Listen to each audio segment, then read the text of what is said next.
Hi, how are you today? Welcome to another episode of Photoshop Lightroom TV. I'm your host, Marek Mularczyk from sitetraining.co.uk, one of the UK's leading specialists in Adobe Certified training. Another week, new tutorials, new tips and tricks in Photoshop, Lightroom and Bridge.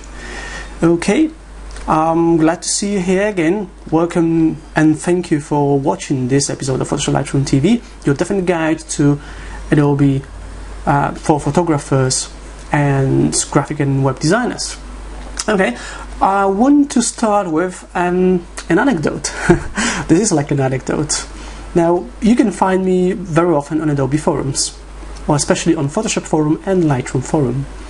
And recently, on the Photoshop forum, someone posted a really interesting question. He was inquiring about Photoshop. He said he uses Photoshop 7 and he doesn't want to buy it. He said he's using trial version and he doesn't want to buy it. Okay, so sometimes you hear some really funny stories. I can understand how someone can pose a question about using illegal software because he said he doesn't want to buy it. Okay, now let's move on. New year, new improvements in Photoshop Lightroom TV. You may have noticed a new beginning for Photoshop Lightroom TV. Okay, a new beginning. The same music, but slightly different beginning. Right, let's start with a Photoshop tutorial. In this tutorial, I'm going to show you how to insert guides in Photoshop. Now, this is a very old story. You probably know how to insert guides. Yeah, you can use rulers to insert guides. But have you ever wondered if there is a way so you could insert the guide in Photoshop document exactly where you want it? For example, 117 pixels from the left-hand side. Because that's what you can do in Flash. In Flash, you just drag the guide from the ruler anywhere you want, and then you simply double-click on it with your Move tool, or Selection tool as it's called in Flash, but it's the same tool. Now, in Photoshop, this doesn't work. When you double-click on the Move tool, or with the Move tool on the guide, nothing happens. But it's a really easy way to add a guide anywhere you want in your design. So let's have a look on that. Here I am inside Adobe Photoshop, and let's see how you can add guides and position them exactly where you want. I'm working on this image here. I'm just going to zoom in a bit more. Okay, so I'm on 100% view. And let's say I wanted to position the icons slightly lower, so I wanted to use a guide on that. The old way of doing it would be to use the rulers. Okay, now if you don't see the rulers, you can go to View, Rulers, or just use Control R on PC or Command R on a Mac. This will show the rulers. Okay, and now when you have the rulers in place, you can add guides. Okay, so I would go to, let's say, this ruler here on the top, and I'll click with the Move tool selected. I'll click and drag down to position the ruler where I want it. I'm going to align it with the logo. Okay, so on here, and I notice that it's about 110 pixels from the top. Now, if I want to be really precise, in the past I would zoom in really close so the rulers get bigger, and I could easily precise it now. Okay, but now what we do is I'm just going to remove it, so I'll drag it back into the rulers. That's how you remove the guide. You click on it and drag it with the Move tool back to the ruler, and I'll go to View, New Guide. And now I can select horizontal, and I'll going to edit 110 pixels from the top, and I'll just press OK. Wow, this was quick and so amazing. I can add another one. View, New Guide. I can make it horizontal, a vertical this time, and I'll make it, say, 145 pixels, and I'll press OK. All right. Of course, if I want to, I can easily move the guide. No problem at all, right? And if I want to remove it, as usual, I'll click on the Move tool and drag it back to the rulers. That's how you can easily add guides inside Photoshop. Just to remind you, View in the menu, and then New Guide. Okay. And one more tip, remember, if you don't see the rulers, View Rulers. Okay, I hope you enjoyed it. This is how you can add, this is how you position the guide exactly where you want it inside Adobe Photoshop. Thank you for watching. Okay, welcome back. I hope you enjoyed this tutorial in Photoshop. Once again, welcome back to another episode of Photoshop Lightroom TV, our weekly podcast about anything Photoshop, Lightroom and Bridge, Adobe Bridge as well. And that's what we're going to talk about now. I'm going to show you a tutorial in Adobe Bridge. Okay? As you already know, if you've been watching Photoshop Lightroom TV, you already know that Bridge can do so many different things. It's an amazing, powerful application, and the best thing is, it's free. It ships with Photoshop and with Creative Suite as well. You can buy it, you can download it, it just ships as a bridge between different Adobe applications. And there's lots of things you can do with Bridge. What I'm going to show you today is how you can use Bridge to create high-resolution PDF documents. I know you can do it really well with Adobe Acrobat that's designed for PDFs, but what if you don't know Acrobat? What if you don't have Acrobat? What if you just have Photoshop on its own? No, you have Bridge and you can create high-resolution PDF documents from any files that are recognized by Adobe Bridge. PSD, TIFF, JPEG, PNG, anything really. Okay, so let's have a look on that, how to create high-res PDF documents with Adobe Bridge. Hi, I'm Marek Mularczyk from SciTraining.co.uk, one of the UK's leading specialists in Adobe Certified training, and in this video I'm going to show you how to quickly create PDF documents with Adobe Bridge. Now I'll be using Bridge CS5, but this also works with Bridge CS4.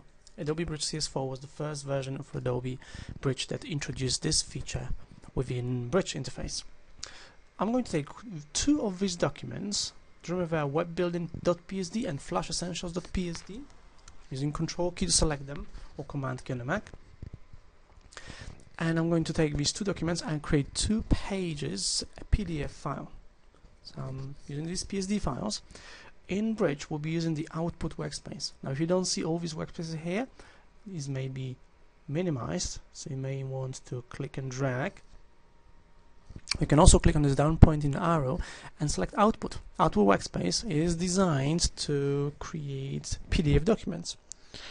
Now, if you're using Bridge CS4 and you don't see the Output workspace, it means you haven't got Bridge updated, because Output panel was actually one of the updates for Bridge CS4. I've got these 2 files selected. In the Output panel, there are 2 options, PDF and Web Gallery, so I'm going to use the PDF option. For template, we'll start with the template, and now I'm going to use maximize size to maximize the documents on the pages. And I'll click refresh preview just to see the preview of the document that's going to be created. So this is the preview of the first page. It says output preview panel, so I've got 2 panels here, preview and output preview. That's how the PDF is going to look. Now, the first section is called document.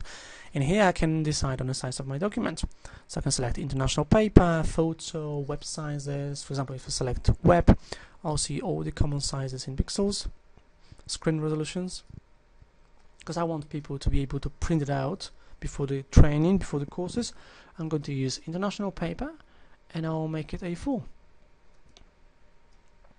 I'll leave it portrait, okay, this icon here, and I'll set the quality to 300 ppi. So it's a high resolution, high quality PDF document, and I'll set the quality to about 70%. I'll click refresh preview once again to quickly preview it. Okay, now the next step what I want to do is I want to remove these edges here, these borders. So I'm going to scroll down. I'll leave the quality background white. You can select different colors, or you can also click on this color swatch and select the color that you want to use. I'm going to cancel that. Next section called layout. I'll make it 1 column and 1 row, because I want to have 1 document per page. And I'll remove all these margins. I'll set them all to 0. Okay. And I'll also remove rotate for best fit. And I'll just click on refresh preview once again. You can see this button is all available all the time. The content scrolls below. Looks good. Looks better. There's one more thing I need to do. I'll remove the footer here. So I'm going to scroll down. Overlays. File name. No, I don't want to see that. So I'll deselect it. And I'll click refresh preview once again. And now it looks good. Okay. You can add footer if you want to as well. Here there's a header and footer section, so you get a description at the top of on the bottom of the page. When you add a header or a footer, you can select whether you want it to be on the left, on the right, or in the center. I'm just going to deselect it. I'll scroll down. Playback, no, we use it for slideshows that we're going to talk about in later movies.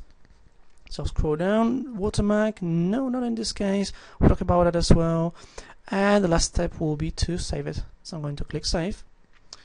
I'm going to save it on my desktop, and I'll call that Web Masterclass, because it is a 5 days Web Masterclass of Dreamweaver and Flash.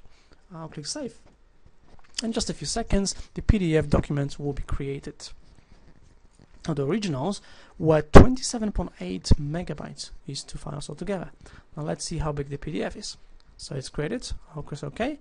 I'll minimize Bridge, and I'll check this PDF file here. It's 2 megabytes. Let's open it in Adobe Reader. I'll just double click on it. So it opens in Adobe Reader. This is the page number 1, and this is the page number 2. So that's how you can easily create PDFs within Adobe Bridge. Okay. So thank you for watching. Once again, I'm Marek Mularczyk from sitetraining.co.uk, one of the UK's leading specialists in Adobe Certified training, and I hope to see you in the next movie. Okay, welcome back. I hope you enjoyed this tutorial in Adobe Bridge. I hope you loved it. Let me know how you loved it, so I'll be creating more Bridge tutorials. Now, let's talk more about photography. I'm pretty sure you're familiar with pixels, the amount of pixels within images.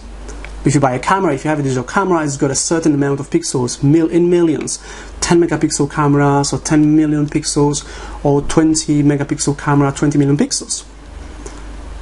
But can you imagine 80 gigapixels? Because what I'm going to share with you is an 80 gigapixel image. 80 billion pixels. And it's an image of London, took by a photographer called Jeffrey Martin. And I'm going to share with you a link where you can see this image here. Okay? Now jump to PhotoshopLightroomBridge.co.uk, and there's a post called 80 gigapixel panorama of London that was posted yesterday. And have a look on it. 80 gigapixel panorama of London. The panorama is composed of thousands of images, almost 8,000 images. Okay, now this is so far the biggest image in the world in terms of number of images and the size of the image, because the image is huge, massive. Okay, so have a look on that. And now let's move on to another tutorial. This will be our last tutorial this week. This tutorial in Photoshop. I'm going to show you how you can easily work with two versions of the same image. So you can have one on the 100% view, let's say, and one zoomed in really close. And when you make adjustments to one image, you see the other image, how it changes. Two copies, let's say, of the same image. This will be really quick and easy. Okay, I'm inside Adobe Photoshop, and I'm going to show you a really interesting tip. Let's say you're doing some, maybe retouching, like on this image here, and you want to keep an eye on it and see how it goes. So you could have one very zoomed in version and one zoomed out version of the same photograph. So I've got this image open here, and it's on 66.7%, so I can see the whole image really easily. But I want to have another that's really zoomed in. Okay, so let's say I'm going to zoom in really close, go to view, zoom in. I'll zoom into 200% view. Okay, and I'm just going to pan the image. Let's say I want to remove maybe this guy here, okay, but I want to see how the image overall looks, okay, or let's say maybe this one here. Oh, I want to remove this indicator here.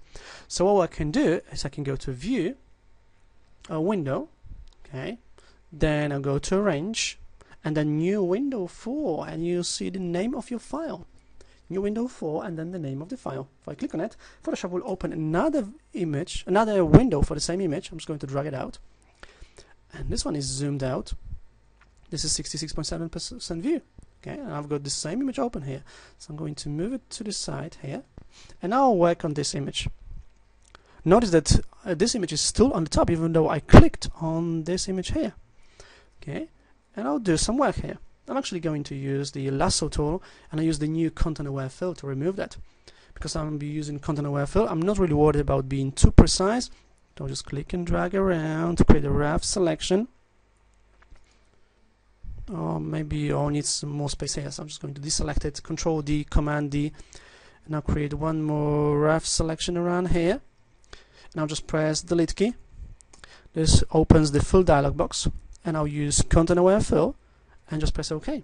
This will remove the indicator, and notice it's gone here as well. Now how cool is that? So I can see this very zoomed in image and the overall version of the same image. Very, very cool, very, very nice.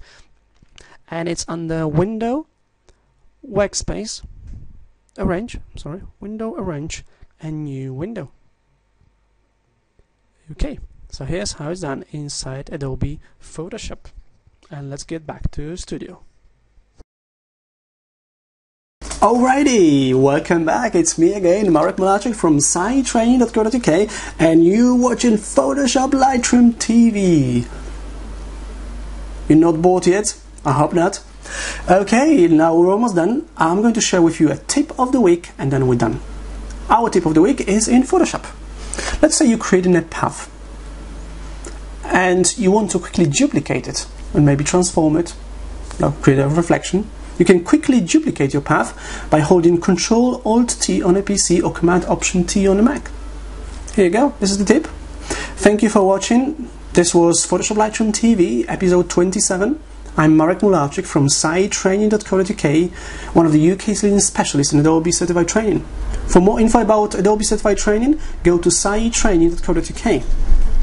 For more information about Photoshop, Lightroom and Bridge, go to PhotoshopLightroomBridge.co.uk.